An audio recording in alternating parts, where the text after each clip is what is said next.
कहानी की शुरुआत होती है मलिक नाम के एक 19 साल के लड़के से, जिसे पूरे 6 साल की सजा सुनाकर फ्रांस की एक बहुत बड़ी और खूंखार जेल में लाया गया। इस जेल की दीवारें बहुत ऊंची और बेहद ठंडी थीं और यहाँ मलिक का ना तो कोई दोस्त था और ना ही कोई अपना। मलिक को ठीक से पढ़ना लिखना भी नहीं आता था और उसके चेहरे पर बने पुराने जख्मों के निशान उसकी पूरी मुश्किल जिंदगी की कहानी खुद ही बयान कर देते। जेल वालों ने उसकी अच्छी तरह तलाशी ली, उसके कपड़े उतरवाए और उसके पास छुपे हुए थोड़े से पैसे भी छीन लिए। अब इस बेसहारा लड़के के पास सिवाय एक जोड़ी नए जूतों के और कुछ भी नहीं बचा। जैसे ही मलिक जेल के खुले अहाते में पहुंचा, उसे फौरन समझ आ गया कि यहाँ का माहौल बाहर की दुनिया से बिल्कुल अलग है। इस जेल के अंदर मुख्य रूप से 2 बड़े गुटों का राज चलता, जिनमें से एक तरफ कॉर्सिकन लोगों का गिरोह था, जो गिनती में भले ही कम था मगर सारे गार्ड और जेलर उसकी मुट्ठी में बंद रहते थे। दूसरी तरफ मुस्लिम कैदियों का एक बहुत बड़ा हुजूम रहता, जो गिनती में कहीं ज्यादा होकर भी बिल्कुल बेबस था,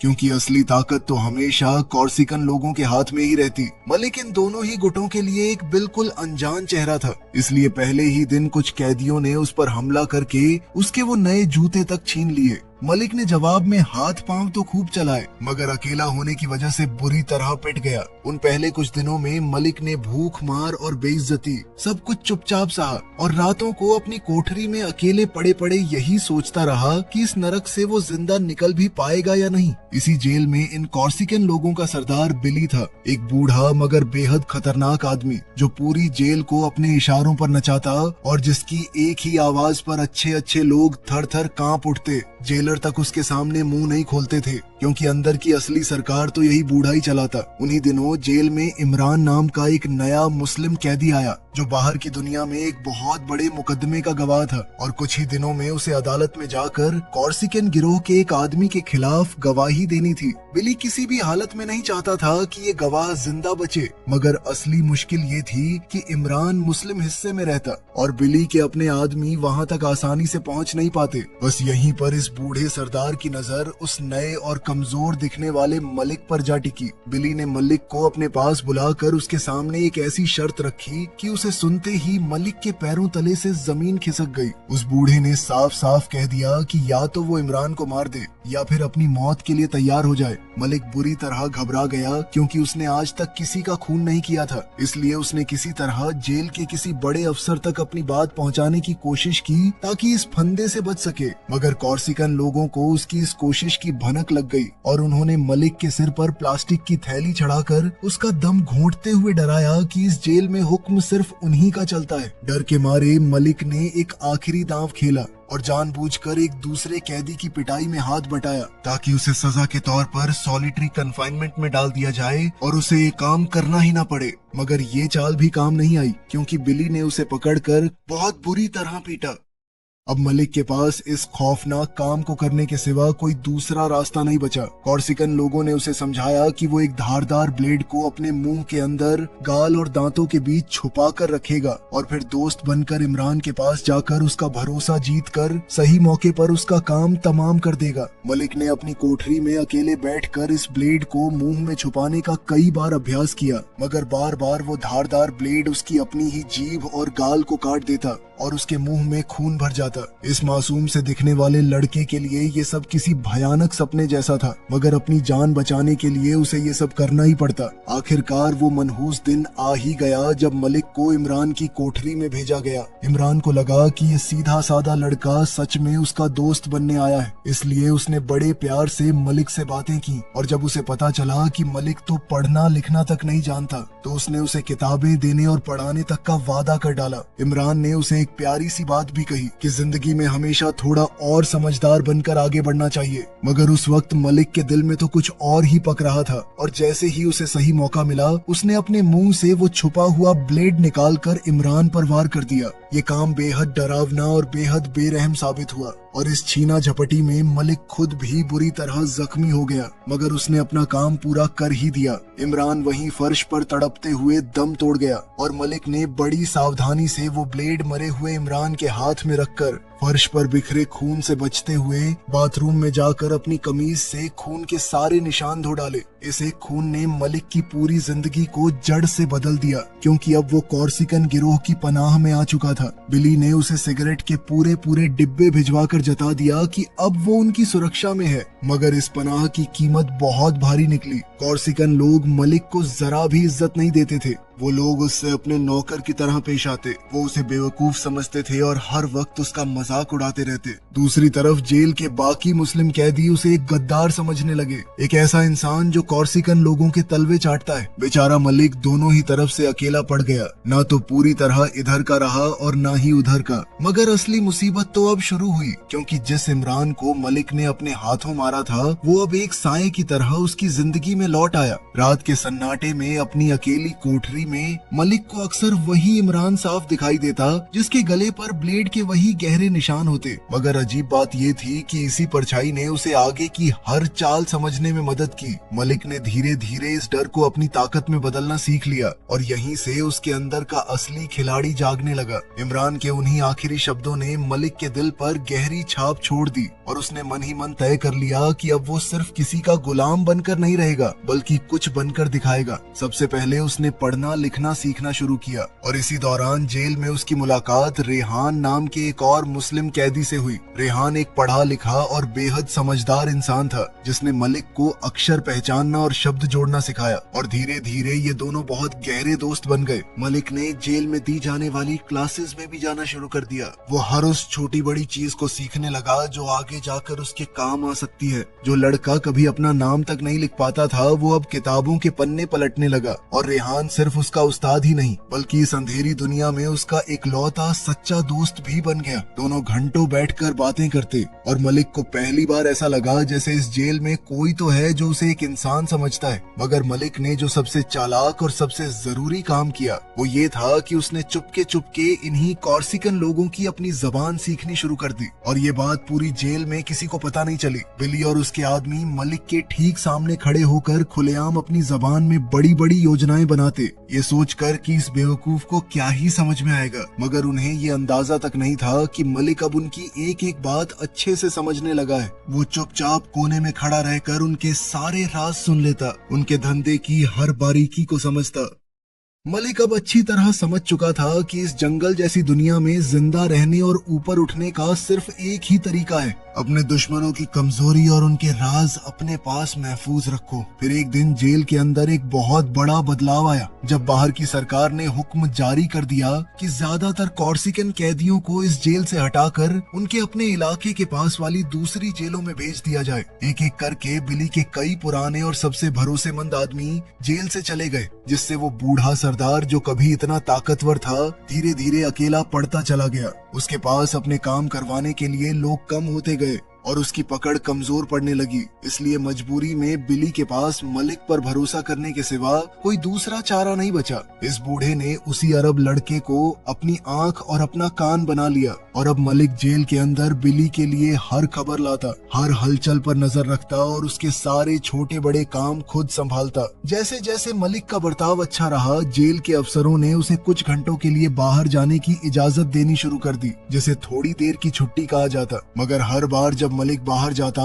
तो बिली उसे अपना कोई ना कोई गैर कानूनी काम जरूर सौंप देता, क्योंकि उस बूढ़े की सोच ये थी कि वो जेल के अंदर बैठे बैठे भी अपना सारा धंधा इसी लड़के के जरिए बाहर चलाता रहेगा। मगर ठीक यहीं पर मलिक ने अपनी असली होशियारी दिखाई, क्योंकि वो बाहर जाकर सिर्फ बिली के काम नहीं निपटाता बल्कि चुपके अपना खुद का धंधा भी खड़ा करने लगा। बाहर जाकर वो अपने कुछ घंटों में ही पूरे दिन का काम निपटाया था और जब भी वापस लौटता तो उसका धंधा और उसकी जेब में पड़ा पैसा हमेशा बढ़ चुका होता था। ये एक बेहद खतरनाक दोहरा खेल था जिसमें जरा सी भी चूक उसकी जान ले सकती थी। मगर मलिक अब हर खतरा उठाने को तैयार रहता। एक तरफ वो बूढ़े सरदार का वफादार नौकर बनकर रहता, वहीं जेल से बाहर वो अपने धंधे को धीरे धीरे बढ़ा रहा था। बाहर के इस नए काम में उसकी मदद कर रहा था सैम नाम का एक कैदी, जो नशे का सामान बेचने में काफी पुराना खिलाड़ी था। और जिसे लोग प्यार से द जिप्सी कहकर बुलाते थे। मलिक ने सैम के साथ हाथ मिलाकर ड्रग्स के धंधे में अपने पैर जमा लिए और उसका दोस्त रेहान भी इस काम में एक जरूरी हिस्सा बन गया। कुछ ही समय बाद रेहान को एक खतरनाक बीमारी ने जकड़ लिया, जिसकी वजह से उसे जेल से जल्दी रिहाई मिल गई और अब मलिक के पास एक ऐसा भरोसेमंद आदमी बाहर मौजूद था जो उसके लिए सारा कारोबार संभाल सकता था। जल्द ही इन तीनों ने मिलकर ड्रग्स के धंधे में अपने पैर जमा लिए, लेकिन इस धंधे में कदम कदम पर खतरा था।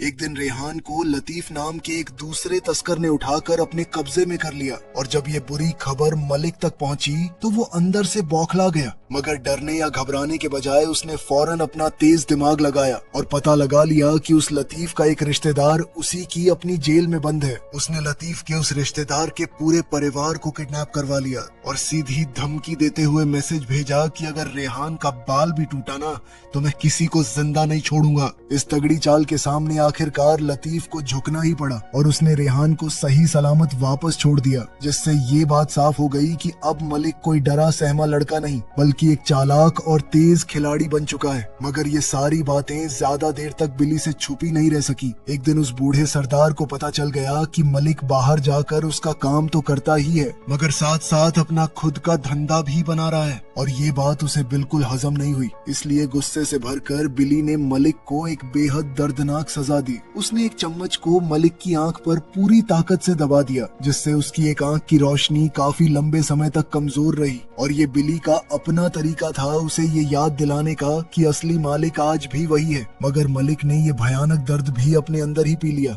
ऊपर से कुछ नहीं कहा मगर उसके दिल में इस बूढ़े के लिए नफरत और भी गहरी होती चली गई। इसके बाद कहानी में वो बड़ा मोड़ आया जिसने मलिक को सच में एक बिल्कुल नई पहचान दी। दरअसल बिली का एक बहुत बड़ा सौदा एक इटालियन गिरोह के साथ चल रहा था जिन्हें लिंगहेरिस कहा जाता था और इस डील को पूरा करने के लिए बिली ने मलिक को इटली भेजने का फैसला किया ताकि वो वहाँ जाकर लैटरिच नाम के एक खास आदमी से मिल सके।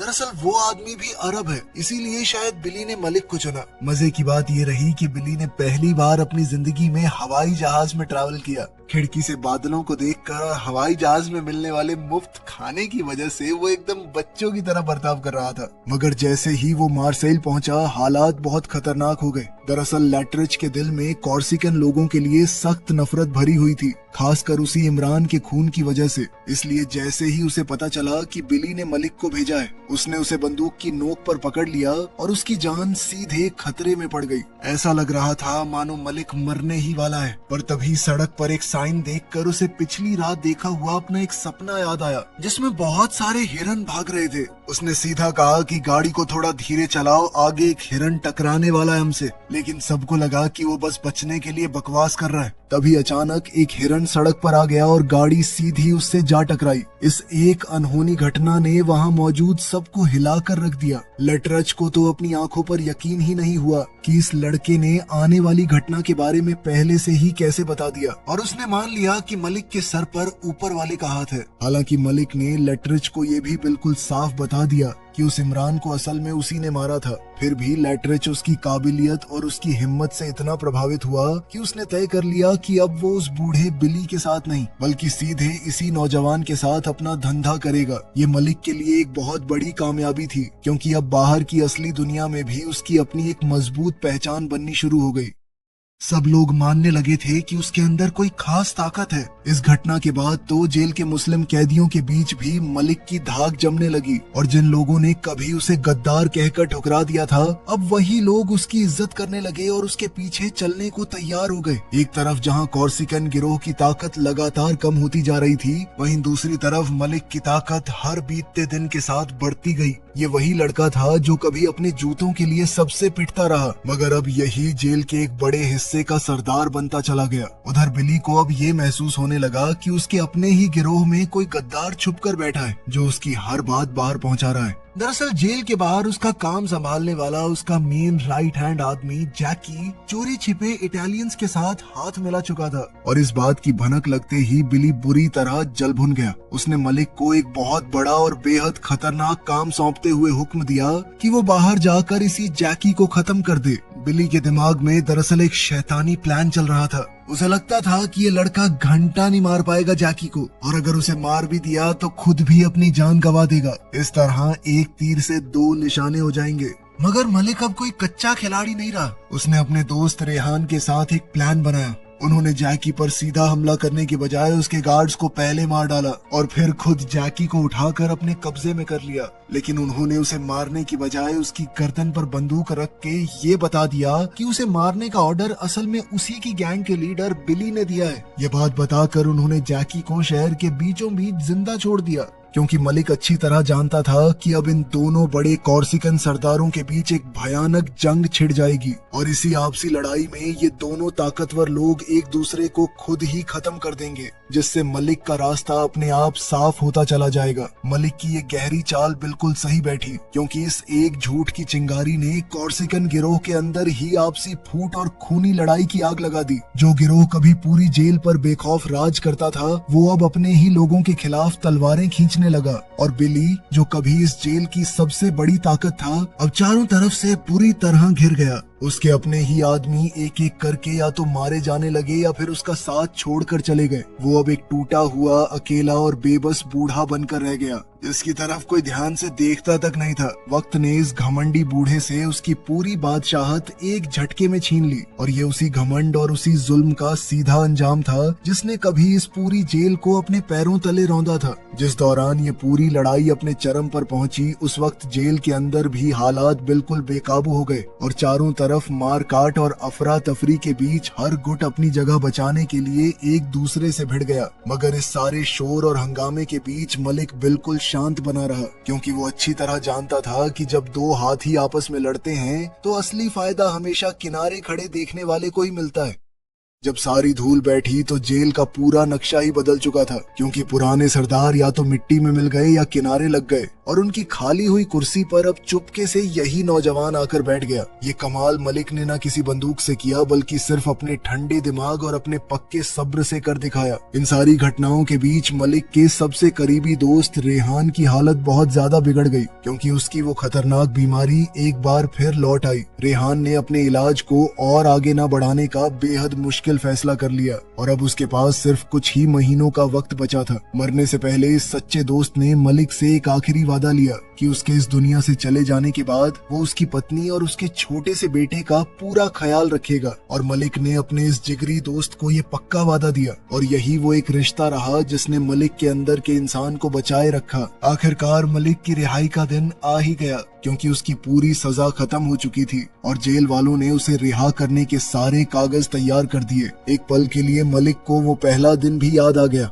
जब वो 6 साल पहले डरा सहमा, बिल्कुल अकेला और खाली हाथ इसी जेल में लाया गया था। मगर आज जो इंसान बाहर कदम रख रहा था, वो अंदर से पूरी तरह बदल चुका। जब वो जेल से बाहर निकला तो उसे अपने सामने अपने गुजर चुके दोस्त रेहान की पत्नी और उसका बेटा दिखाई दिए, जो पहले ही वहाँ उसका इंतजार कर रहे थे। मलिक खुशी के साथ उनसे मिला और फिर ये तीनों साथ साथ आगे की तरफ चल पड़े। मगर कहानी सिर्फ यहीं खत्म नहीं हुई। जैसे ही ये लोग आगे बढ़े, उनके पीछे पीछे कई गाड़ियों का एक लंबा काफिला धीरे धीरे चलने लगा, और ये सारी गाड़ियां मलिक के लोगों की थी। अब वो कोई डरपोक कमजोर लड़का नहीं था, बल्कि जुर्म की दुनिया का बादशाह बन चुका था। वीडियो पसंद आई तो लाइक कर देना, चैनल को सब्सक्राइब कर लेना। मिलते हैं अगली वीडियो में।